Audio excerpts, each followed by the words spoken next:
धर्म का एक ही अनुष्ठान है कि स्वावलंबी रहना, स्वद्रव्य को पहचान कर उसके अवलंबन रूप रहना।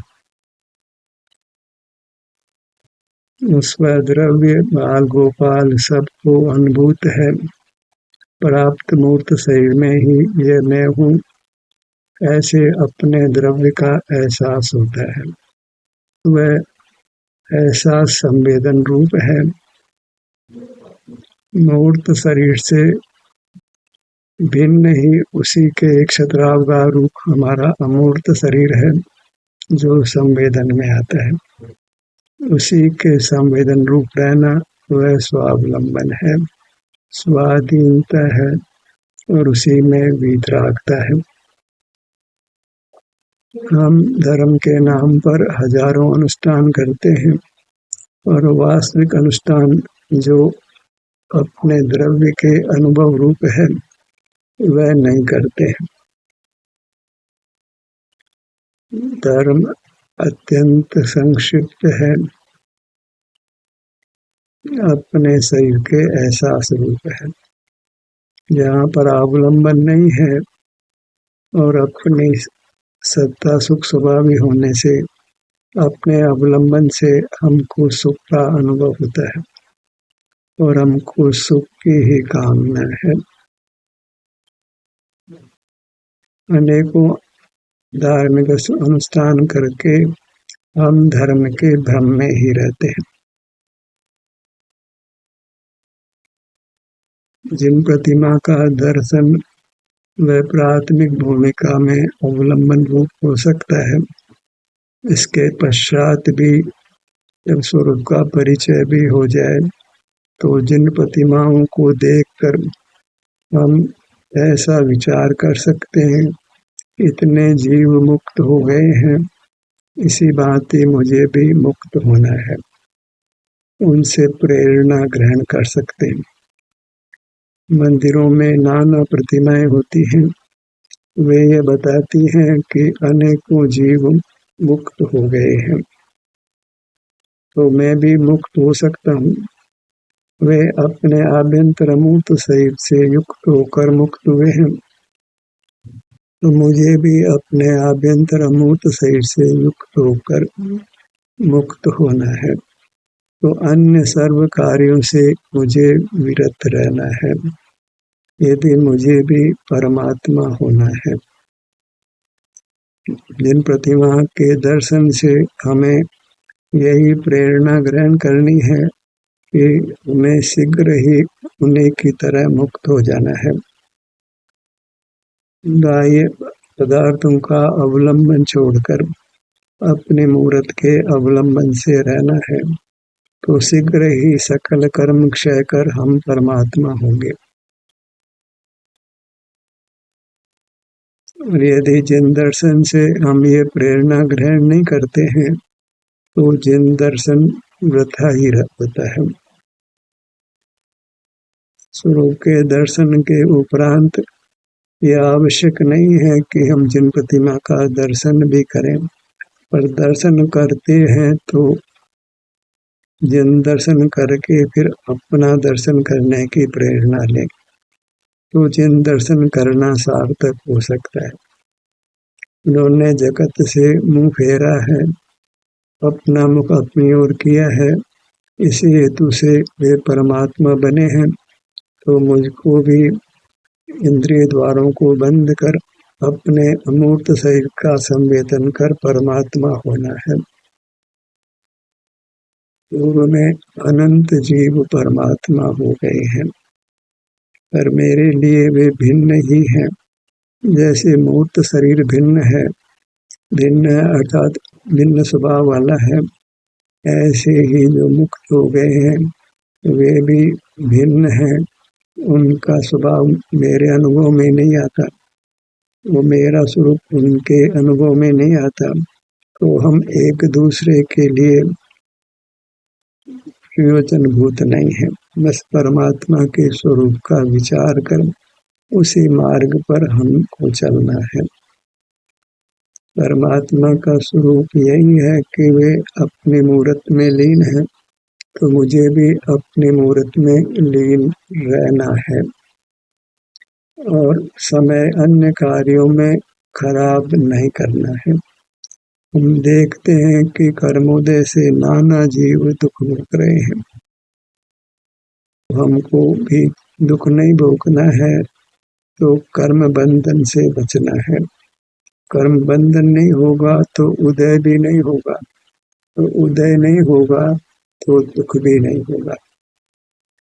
कर्म बंधन से बचने का एक ही उपाय है कि हम इंद्रिय द्वारों को बंद रखें, क्योंकि इंद्रिय द्वारों से ही कर्म का आगमन होता है। नाम ही उनका द्वार है, तो उन्हीं से कर्मों का आगमन होता है। ये अलग बात है कि इंद्रिय द्वारों को खुला रखने पर राग द्वेष आदि विवाह परिणामों की उत्पत्ति भी हो जाती है, पर बंद के कारणों में उनको गौण ही रखना है। इंद्रिय द्वारों को बंद करना है तो कर्म का आगमन नहीं होगा, और वह सुगम भी है कि हम बाहर नहीं देखें। कोई जबरन नहीं कहता है कि अखबार पढ़ना ही है, कोई टीवी का सीरियल देखना ही है और नाना बाह्य पदार्थों को देखना है। पदार्थ भी नहीं कहते हैं कि हमको देखो, और हम नहीं देखें तो कोई जबरदस्ती दिखाने वाला भी नहीं है। हमें अपने मूर्त संवेदन रूप से सदा ही उपलब्ध है, और वह आनंद रूप भी है, तो उससे युक्त होकर आनंद भोगना है।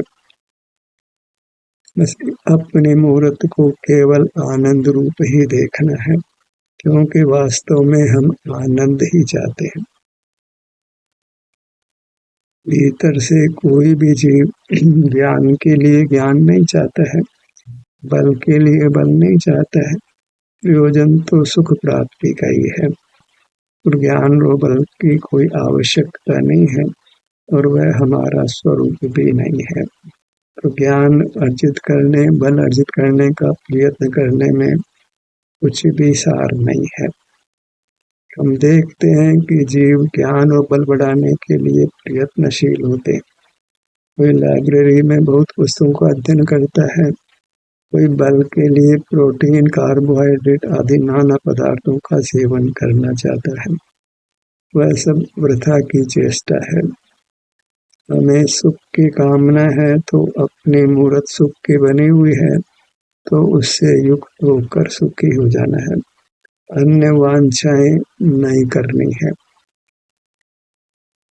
वही हमारा एकांक्षित धर्म है, वह अनिवार्य है, क्योंकि मोक्ष मार्ग का यह लक्षण ही है कि वह निर्वांछक होता है, कांक्षा रहित होता है।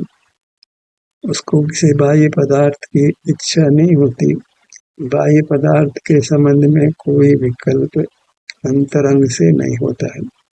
वह बाह्य पदार्थों से विमुख ही रहना चाहता है, क्योंकि उसी से संसार की उत्पत्ति होती है। शुभोपयोग में रह करके हम अपने संसार को नहीं बढ़ा सकते।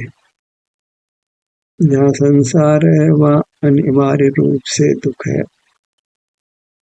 अशुभ उपयोग से बचना है और शुभ उपयोग में नहीं लगना है, क्योंकि अशुभ उपयोग छोड़कर जीव शुभ उपयोग में लग जाते हैं, तो बात वहीं की वहीं रह जाती है।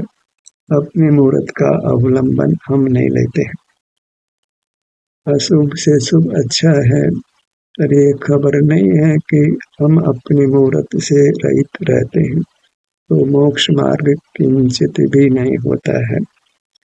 बस एक कंधे पर वजन है, दर्द होने लगा तो उस वजन को हम दूसरे कंधे पर रख लेते हैं, तो कुछ आराम लगता है, पर वास्तव में वजन तो उतना का उतना ही है।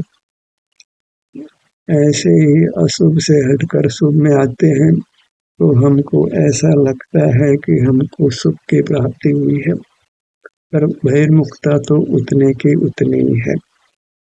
जैसे दूसरा कंधा भी फिर दुखने लगता है, ऐसे ही शुभोपयोग में भी हमको आकुलता होने लगती है। तभी तो मंदिर जाकर हम कोई काम नहीं हो तो भी घर लौट आते हैं, क्योंकि मंदिर में भी आकुलता होने लगती है।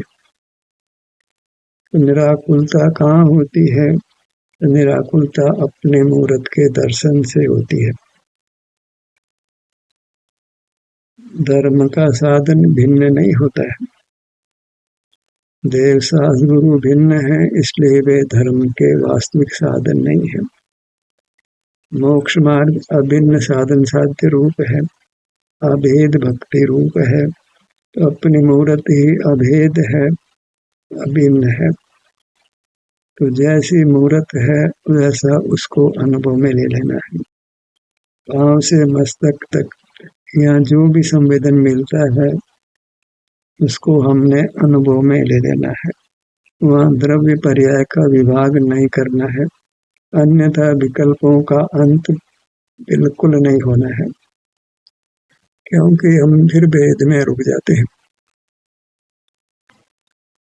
द्रव्य दृष्टि करना तो वहाँ पर द्रव्य से भिन्न स्वद्रव्य की दृष्टि करने का अभिप्राय रखना। वहाँ पर्याय को लक्ष्य में नहीं लेना, पर्याय का अनुभव नहीं करना, ऐसा विपरीत अर्थ नहीं करना है। द्रव्य दृष्टि का आशय इतना ही है कि स्वद्रव्य की दृष्टि करना, पर द्रव्य की दृष्टि नहीं करना। स्वद्रव्य उत्पाद वे ध्रुव्य रूप है, विस्तार वृत्ति रूप है, वैसा ही हमको अनुभव में आता है। तो द्रव्य दृष्टि तो योग्य ही है, पर द्रव्य हमारा उत्पाद वे ध्रुव्य रूप है। ऐसा नहीं है कि वह केवल ध्रुव्य रूप है या केवल पर्याय रूप है। द्रव्य का अर्थ गलत नहीं करना है। द्रव्य तो क्षेत्र और काल वाला भाव वाला होता है, वैसा ही हमको अनुभव में भी आता है। अनुभव से विरुद्ध नहीं जाना है, क्योंकि मार्ग अनुभव रूप है। अनुभव में हमको अपना विस्तार आता है और वहाँ सुख स्वभाव का जो भी परिणाम है उसका हमको अनुभव होता है। ऐसा नहीं होता कि वृत्ति को लक्ष्य में नहीं लेना है, कि अंग को लक्ष्य में नहीं लेना है, क्योंकि ऐसा यदि लक्ष्य में नहीं लेते हैं तो वस्तु की उपलब्धि नहीं है। जो वस्तु है वह विस्तार वृत्ति के अभेद रूप है। भेद कल्पना भले ही हम करें, जैसे हम नाना विभाग कल्पना अपने क्षेत्र की करते हैं, पर उससे कोई वस्तु विभाग रूप नहीं हो जाती है। बस प्रयोजन के लिए ही हम अपने ध्यान को अपने किसी विभाग पर लाते हैं। इसका यह अर्थ नहीं है कि विभाग का कोई स्वतंत्र अस्तित्व होता हो। वस्तु तो सिर से पांव तक इतनी ही है। ऐसे ही हम विस्तार और वृत्ति के भेद से वस्तु के स्वरूप को समझते हैं, पर कोई विस्तार ही द्रव्य हो, कोई वृत्ति ही द्रव्य हो, ऐसा नहीं है। द्रव्य दृष्टि में विस्तार को भी लेना है और वृत्ति को भी लेना है, अन्यथा वस्तु की उपलब्धि नहीं हो सकती।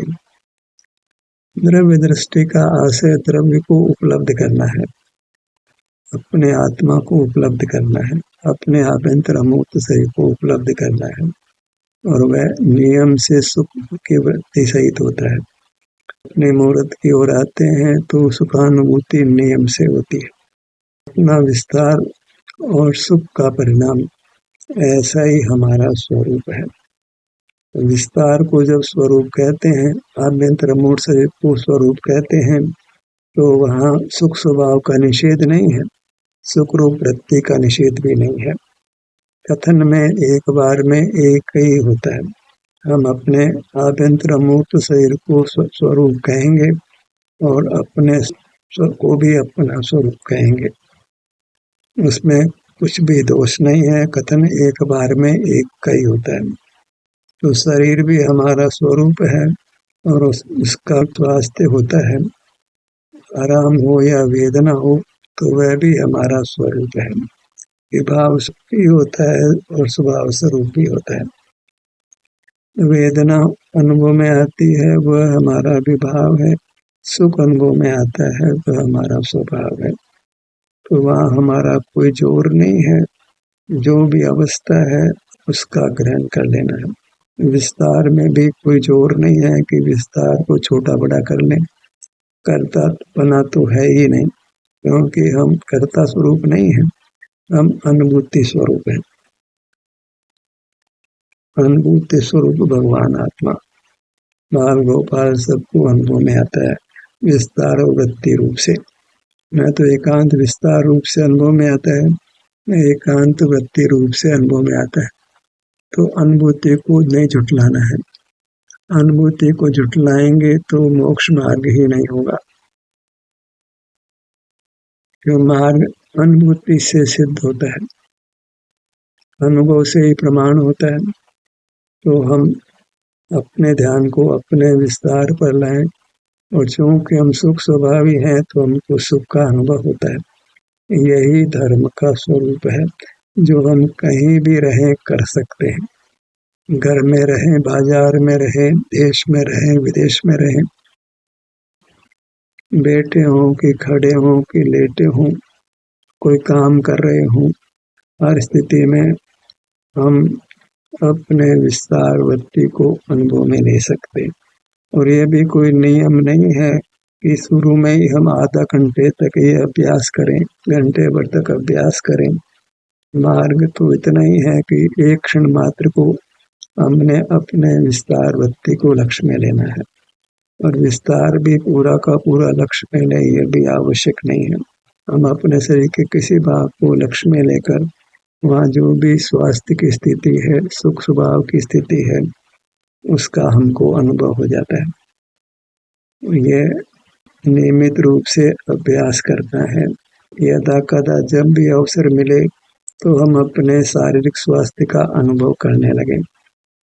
अपने ध्यान को हम सुगमता से अपने किसी भी भाग पर ला सकते हैं, और तो हमको वहाँ के स्वास्थ्य की स्थिति का अनुभव होने लगता है। ध्यान को हाथों पर ले आए, पैरों पर ले आए, सीने पर ले आए, पीठ पर ले आए, ललाट पर ले आए, सब कुछ आजादी है, और वह सहज ही वहाँ के आराम वेदना की स्थिति का अनुभव भी हो जाता है। तो ये हो गया धर्म। अब इसको तो धर्म रूप से नहीं स्वीकार करें, और नाना हजार चीजें धर्म के नाम पर करें, जिसका कोई पार ही नहीं है। हर धर्म में धर्म के नाम पर कितनी क्रियाएं होती हैं। जैन धर्म भी उससे रहित नहीं है। भले दिगंबर हो कि श्वेतांबर हो, उनमें भी नाना विभाग हो गए हैं। हर विभाग में धर्म के नाम पर नाना क्रियाएं की जाती है, पर उससे किंचित भी मोक्ष मार्ग नहीं बनता है, संसार का अभाव नहीं होता है। मोक्ष मार्ग तो अपने में है ही, बस उसको पहचानना है। हमको शारीरिक स्वास्थ्य का अनुभव होता ही है, और शरीर के अंगों का भी हमको अनुभव है ही। वो तो अनुभूत कार्य को ही हमने करना है, कोई नया काम नहीं करवाना है। जो परिचित हो उसका ध्यान होता है, अपरिचित का ध्यान करना संभव नहीं है। इस व्यक्ति को हम जानते ही नहीं है, उसका ध्यान कैसे कर सकते। तो ध्यान की तो अनिवार्यता है कि ध्यान का ध्येय हमको परिचित होना चाहिए। तो वह आप ही है, और आपको आपका परिचय है ही कि सिर से पांव तक ये मैं हूँ, और यहाँ आराम वेदना की स्थिति का अनुभव भी होता है। अपने शरीर का जो भाग इंद्रिय गम्य नहीं है, वो भाग भी अनुभव में आता है। तो वह निश्चित ही मूर्त नहीं है, अमूर्त है। हमने कभी भी आंखों से आंखों को नहीं देखा है, ललाट को नहीं देखा है, सिर को नहीं देखा है। मुखमंडल का केवल नासाग्र भाग ही आंखों से दिखाई पड़ता है। पीठ आदि नाना अंग ऐसे हैं, पिछला भाग कहाँ आंखों से दिखाई पड़ता है। और भी नाना अंग हैं जो हमारे इंद्रियों के विषय नहीं बनते हैं, पर उनका अनुभव होता है। वह अंग उपांग ही हमारे द्रव्य का अंश है, द्रव्य का भाग है, और वह सब सुख का बना हुआ है। तो हमें कितनी आज़ादी है कि ध्यान को हम इतने भागों में से किसी भाग पर ले जा सकते हैं, छोटे भाग पर, बड़े भाग पर। वहाँ निश्चित सुख स्वभाव के कारण से या तो आराम की स्थिति है या वेदना की स्थिति है, उसका हमको अनुभव हो जाता है। तो यह अनुभव ही हमको स्वस्थ रखता है, कर्मों के बंधन से मुक्त रखता है, अनुपम सुख देता है, और सकल कर्मों से मुक्त कर हमको परमात्मा बनाने वाला है। अब आपको ही परमात्मा हो जाना है। दूसरे परमात्मा का दर्शन करने का प्रयोजन तो यही है कि हम ये प्रेरणा ग्रहण करें कि हमको भी परमात्मा होना है। जैसे कोई व्यक्ति कोई काम कर लेता है तो हमको भी इच्छा हो जाती है कि हम भी इस काम को कर लें। तो जी पहले मुक्त से मुक्त हो गए हैं, सुख को पा गए हैं।